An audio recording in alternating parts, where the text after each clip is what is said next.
नमस्कार दोस्तों, मेरा नाम अमन है और आप देखना चालू कर चुके हैं लेट्स टॉक अबाउट इट।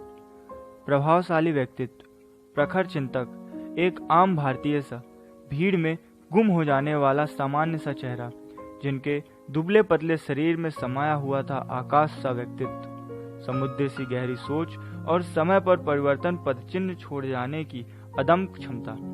ऐसे थे भारतीय हृदय सम्राट पंडित दीनदयाल उपाध्याय। आज पॉलिटिकल लीडर्स के इस एपिसोड में हम जानेंगे पंडित दीनदयाल उपाध्याय जी के बारे में, जिन्होंने अपनी पूरी जिंदगी राष्ट्र को समर्पित कर दी। दीनदयाल जी बहुआयामी व्यक्तित्व के धनी थे। इस महान व्यक्ति में कुशल चिंतक, संगठन शास्त्री, शिक्षा, वैद्य, राजनीतिज्ञ, वक्ता व लेखक का प्रतिबंध था।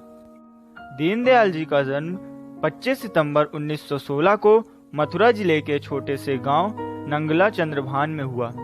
पिता भगवती प्रसाद उपाध्याय ज्योतिष व मां राम प्यारी एक गृहिणी थी। 8 साल की कम उम्र में ही बालक दीनदयाल ने अपने माता पिता को खो दिया। इस अवस्था में यह कहना मुश्किल है कि यहाँ बालक दीनदयाल का राष्ट्र नेता बनने का सफर शुरू हुआ या संघर्ष। दीनदयाल जी ने सीकर के कल्याण हाई स्कूल में मैट्रिक और पलानी के बिरला हाई स्कूल में इंटर की परीक्षा पास की। कानपुर के सनातन धर्म कॉलेज से बीए की पढ़ाई की।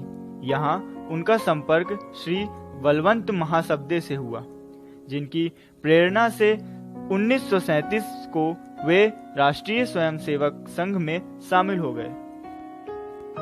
बीए करने के बाद दीनदयाल जी एमए करने आगरा चले गए। यहाँ पर वे नानाजी देशमुख और भाऊराज जुगादे के साथ संघ की गतिविधियों में हिस्सा लेने लगे। राष्ट्रीय सेवा को अपना परम लक्ष्य मानते हुए उन्होंने सिविल सेवा परीक्षा में उत्तीर्ण होने के बावजूद उसका परित्याग कर दिया। लालन पालन करने वाले अपने मामा को अपने लक्ष्य के संदर्भ में बताते हुए दीनदयाल जी ने उन्हें पत्र लिखकर कहा कि जब किसी मनुष्य के किसी अंग को लकवा मार जाता है तो वो चेतना शून्य हो जाता है। इसी भांति हमारे समाज को लकवा मार गया है। उसको कोई कितना भी कष्ट क्यों ना दे, पर उसको महसूस नहीं होता है। हर एक तभी महसूस करता है जब चोट उसके सिर पर आकर पड़ती है। हमारे पतन का कारण हमारे संगठन की कमी ही है।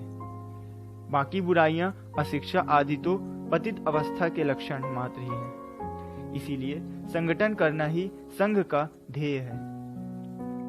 इसके अतिरिक्त और वो कुछ नहीं चाहते। परमात्मा ने हम लोगों को समर्थ बनाया है। क्या फिर हम अपने में से एक को भी देश के लिए नहीं दे सकते हैं? आपने मुझे शिक्षा दीक्षा देकर योग्य बनाया, क्या आप मुझे समाज को नहीं दे सकते? ये तो एक प्रकार का त्याग भी नहीं है, विनियोग है। समाज रूपी जीवन में खाद देना है। पंडित दीनदयाल द्वारा लिखित इस पत्र की समाप्ति के बाद मैं आपका दोस्त व होस्ट आपसे विदा लेता हूँ। जल्द ही मिलेंगे पंडित दीनदयाल जी के जीवन की अगली कड़ी लेकर। तब तक लाइक, शेयर और सब्सक्राइब करें।